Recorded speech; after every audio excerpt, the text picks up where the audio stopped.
Який К?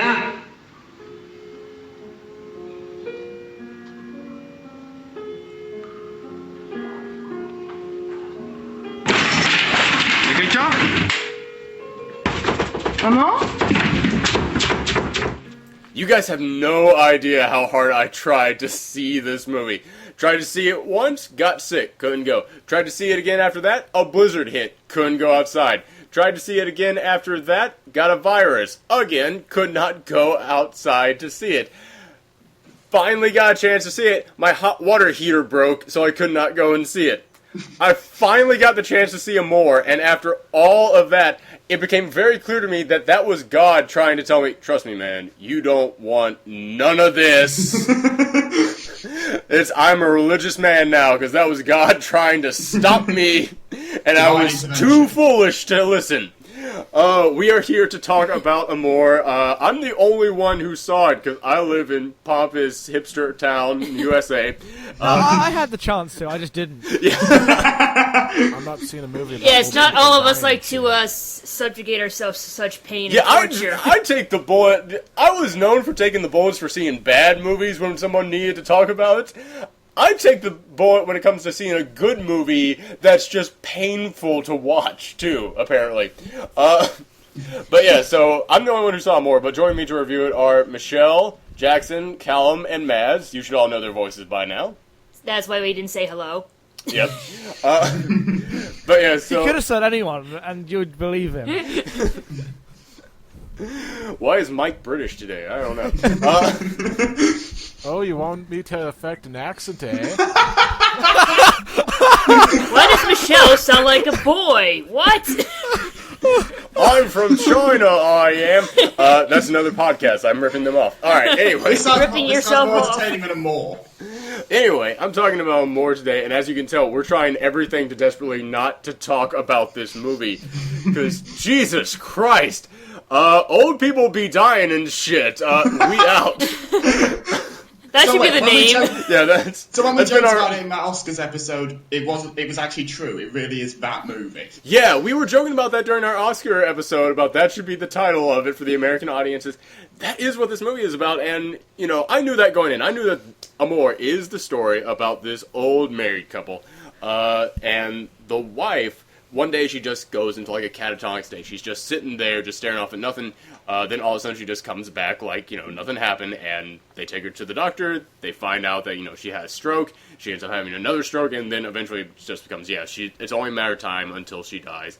And so this movie is just about the husband, who, for the life of me, I forgot his name, because I think they say it once in the entire movie. But he is taking care of his wife in her dying days. And that's it, folks.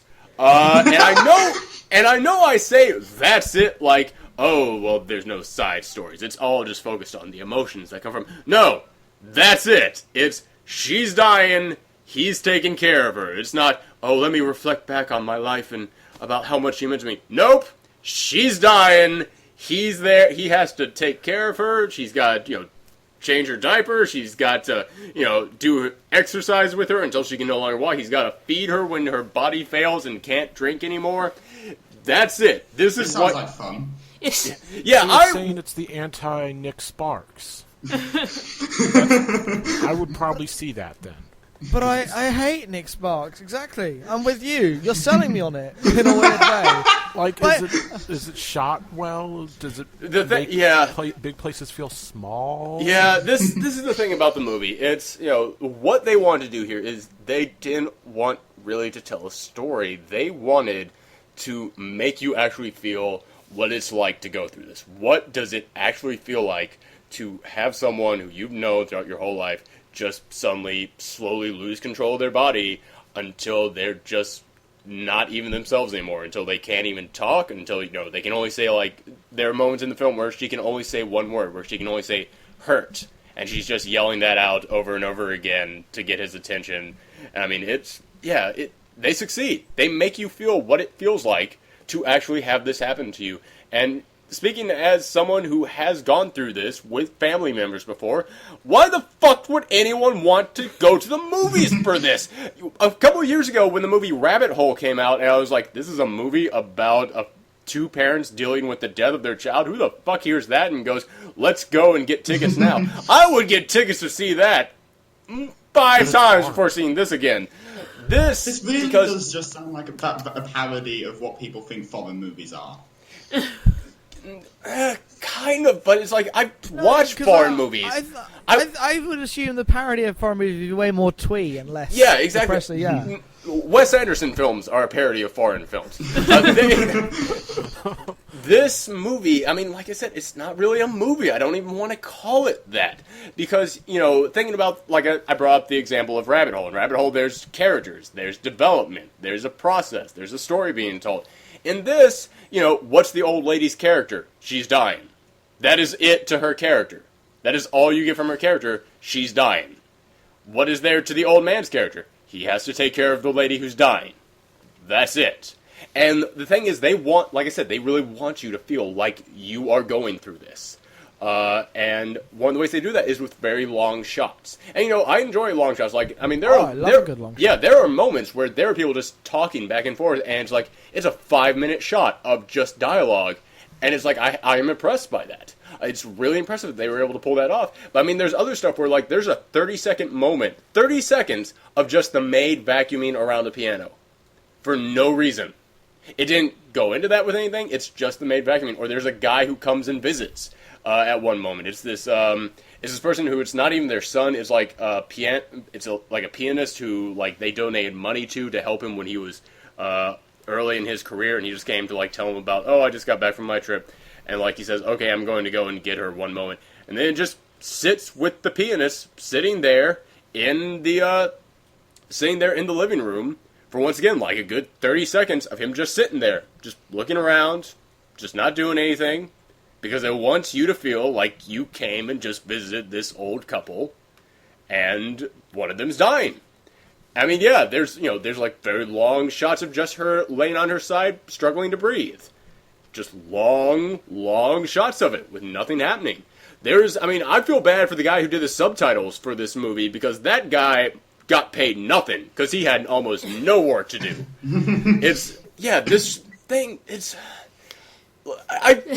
one of those things in which I don't know what the fuck to say about, because on the one hand, it is incredibly well shot. It's incredibly well acted. The main actress in it is nominated for Best Lead Actress, and yeah, she totally deserves it. You totally get that feeling. I mean, like, she fully pulled this off. It's not an easy thing to do either. I mean, we've seen lots of films where someone tries to pretend to be in a mentally disabled state or a physically disabled state, and you don't really buy it. You know, like I said, I've gone through this with family members, and that's exactly what it looks like. She totally pulled it off. But at the same time, and it's, you know, like I said, it's not even who would want to go and see this. Because, I mean, there are other movies out there, tons of movies out there, about, you know, a loved one dying. And it tells this story and this about a relationship, or it, you know, shows them, you know, learning a message or going through a process. This is not that. This is just someone dying. And I don't even know how really to extend this review out any further, because, Jesus Christ, there's nothing happening in this movie at all. Like, when I went to go and see the movie, I went to go and see it at this artsy theater. It's probably the second artsiest theater in the city, next only to, like, the IFC theater.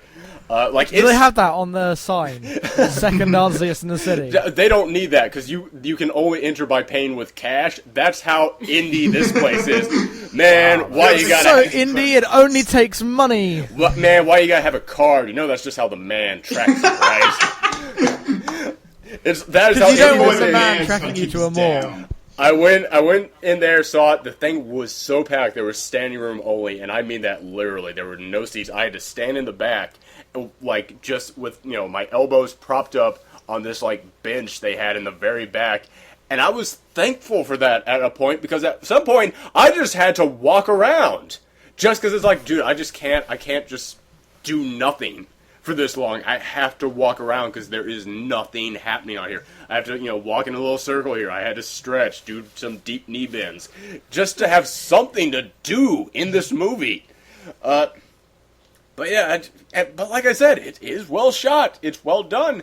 And, you know, it's one of those movies where I have to review it in two ways.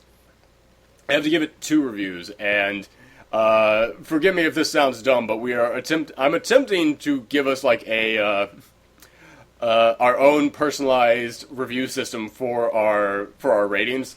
And I have no idea if this is going to work, but I'm going to attempt it. I have to look at this in two ways. One is, this is not a movie. This is an art project. The art project is, I don't want to make it sound like I'm saying, oh, film can't be an art that you can experiment with. It totally can, and I totally support that.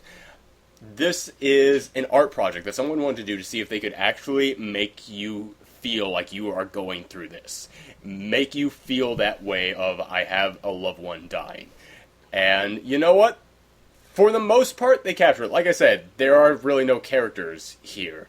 And that still hurts it even in that regard. But they do achieve that. So I'm going to give it an A-, which by our scale, I'm going to say a low bestie.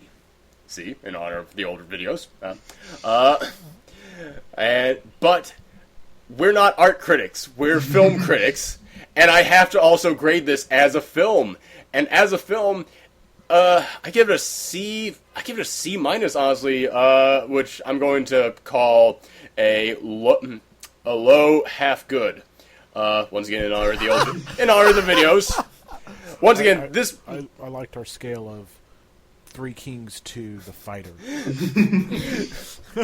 We're still working on it. We're still tinkering on it. We'll come up with something. But yeah, for lack of better terms, A- as far as an art project goes, C- as far as just an actual film goes. It's like, you know what, if you come out of it and say, man, I love it, yeah, I can totally see that.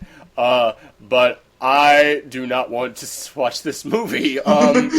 It's not, I don't want to make it sound like I don't want to watch a film about some woman dying of a stroke, although I don't, but yeah, this is, boy. It sounds like it's something that you can appreciate, that we live in a world where someone gets to make this, but it's not for you. You don't really know who it's for. Yeah. It does what it sets out to do, but you don't. Yeah. Yeah, I don't know. Yeah, exactly. I can appreciate that we live in a world in which a film like this can get made, and I can fully tip my hat to a guy who wants to make this film and wants to experiment like that. But we can't hang out, man. That's all I can say. Do you think it got nominated because, like, the Oscars are full of old people and they know what it feels like to go through that? No, I think it's because the Oscars are full of old people, and there's a moment here where the woman gets naked, and she has kind of nice breasts for an old woman. So old people porn, so I see. Okay, now I don't want to see this movie. Wait a minute, that's the thing that made you not want to see it? Tu ne vas quand même pas malmener ton image sur tes vieux jours. Tu m'en garderais bien. Mais c'est quoi mon image? Tu es un monstre parfois. Non mais dis-moi, qu'est-ce qu'il y a? T'es devenu fou? Assieds-toi. Non mais je veux pas m'asseoir. Qu'est-ce qui se passe ici?